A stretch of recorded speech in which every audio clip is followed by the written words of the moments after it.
can fall asleep right there and take a nap under the tree.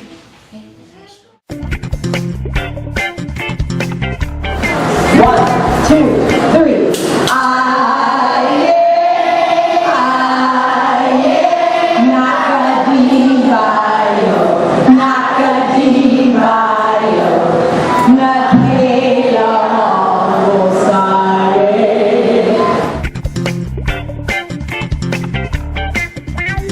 The antelope, that's right. Well, the antelope, he came forward and he bowed. And he sang his song. I am the smartest. I am the smartest. I shall be your king. I shall be your king. He used those long antlers and he picked up the spear.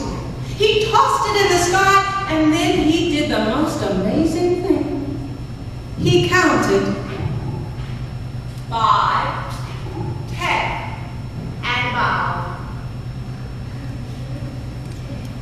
All right. Well, tonight's program is about the whole family reading together, because it can be a lot of fun. And when you read together, there's some special tips I have for parents. And we're going to try some of them out tonight. The best part of reading, and the most important part, is you got to choose a fun book. And to find fun books, you can talk to the librarian at your library. Or your teachers can suggest something that might be special. And parents, if you're going to read to your kids, you've got some homework to do first. You need to practice reading it before you share it with your child. And kids, if you're going to read a book to your parents, you need to practice first too. Okay? So that's what he did. He stretched out on the desk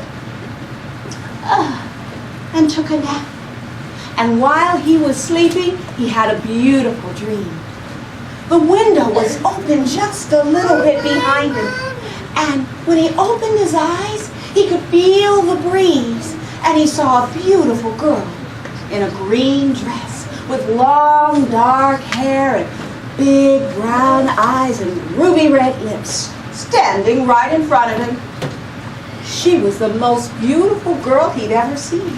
And she had on a green dress, green like the leaves on trees when the wind blew it this way. And when the wind blew it this way, it looked like grass. And when it just stood still, it was like emeralds. A beautiful dress on a beautiful girl. And he thought, I'd really like to meet her. But she didn't look so friendly that night. Instead, she was crying. And she reached out her hand to him. And just as their fingers were about to touch, she said, help me, help me. And he noticed tears were coming down her face. So these people took their dreams and their belongings. They packed them up and they went on a train. They took the train usually from Tennessee or Kentucky and they went up to Cincinnati. And then that was about an 80-mile ride. Now from Cincinnati they had to get all the way across to Kansas. Now that was, well, I've been told, it's just about 900 miles. It took 3 days by train. They'd never been, for the most part, out of their own villages or towns. So this was a great adventure. And they hadn't really seen pictures of what they were going to. Only flyers like this one saying, "Ho for Kansas!" Flyers that Pat Singleton got, he had them printed up off of his meager salary as a carpenter. The man couldn't even read and write. He had to have somebody else write them and run them off. But he passed them out because he believed we could have something better. Well, those folks took that ride. 80 miles north, about 900 miles west, and then they landed in a place called Ellis, Kansas. It was a small outpost. A lot of trading was done there, but no city by any of our modern standards. And that was the end of civilization as they knew it. Give yourselves a hand.